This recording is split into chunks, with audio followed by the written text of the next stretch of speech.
കെട്ടുതറയിൽ നിന്നഴിച്ച് വഴി നടത്താനോ എന്തിനേറെ പറയുന്നു ഒന്ന് കുളിപ്പിക്കാൻ കുളത്തിലേക്ക് ഇറക്കണമെങ്കിൽ പോലും പാപ്പാൻ പുറത്തു വേണമെന്ന് നിർബന്ധമുള്ള ഒരാന. വർഷത്തിൽ തന്നെ 2 പ്രാവശ്യം മദപ്പാടിലാവുന്ന ഒരു കൊമ്പൻ. കൊമ്പിന്റെ കനം കൊണ്ട് കേരളത്തിലെ കരിവീരന്മാരിൽ ആദ്യ സ്ഥാനങ്ങളിൽ ഉണ്ടായിരുന്ന ആനയായിരുന്നു കൊടുങ്ങല്ലൂർ ഗിരീശൻ. കോടനാട് ആനക്കൂട്ടിൽ നിന്നും കൊടുങ്ങല്ലൂർ ക്ഷേത്രത്തിലേക്ക് എത്തിപ്പെട്ട ഒരു ആനക്കുട്ടി. 1951 കാലഘട്ടത്തിൽ കൊടുങ്ങല്ലൂർ ക്ഷേത്രത്തിലെ ഗജക്ഷേമ ഭണ്ഡാരത്തിലൂടെ ശേഖരിച്ച 13,000 രൂപയ്ക്കാണ് 8 വയസ്സുള്ള ആനക്കുട്ടിയെ വാങ്ങി കൊടുങ്ങല്ലൂർ ഭഗവതിക്ക് നടയിരുത്തുന്നത്.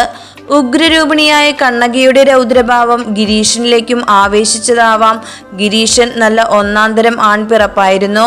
പാപ്പാൻ കൂടിയില്ലെങ്കിൽ അവന്റെ സ്വഭാവം എപ്പോൾ മാറിയെന്ന് ചോദിച്ചാൽ മതി. കൊടുങ്ങല്ലൂരിലെത്തിയ കാലം മുതൽ പാപ്പാൻ രാമപ്പണിക്കരായിരുന്നു ഗിരീശന്റെ സാരഥി. വളരെ നല്ല ആത്മബന്ധമാണ് അവർ തമ്മിലുണ്ടായിരുന്നത്.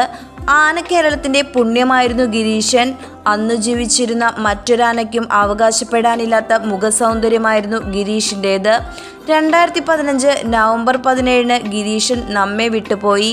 2009 പാദരോഗത്തിന് ചികിത്സയിലായിരുന്ന ആന ഒക്ടോബറിൽ കുഴഞ്ഞു വീണിരുന്നു. ആനയെ നല്ല രീതിയിൽ സംരക്ഷിച്ചില്ലെന്നും ചികിത്സകൾ നൽകിയില്ലെന്നും കാണിച്ച് അന്ന് പരാതികൾ ഉയർന്നിരുന്നു. 2015 നവംബർ 17 കാലിലെ പഴുപ്പ് വിട്ടുമാറാതെ ദുരിതത്തിലായ ഗിരീശൻ വടക്കുന്നാഥന്റെ കൊക്കർണി പറമ്പിൽ വെച്ച് ചെരിയുകയായിരുന്നു. ചെരിയുമ്പോൾ ആനയ്ക്ക് 80 വയസ്സാണ് പ്രായമുണ്ടായിരുന്നത്.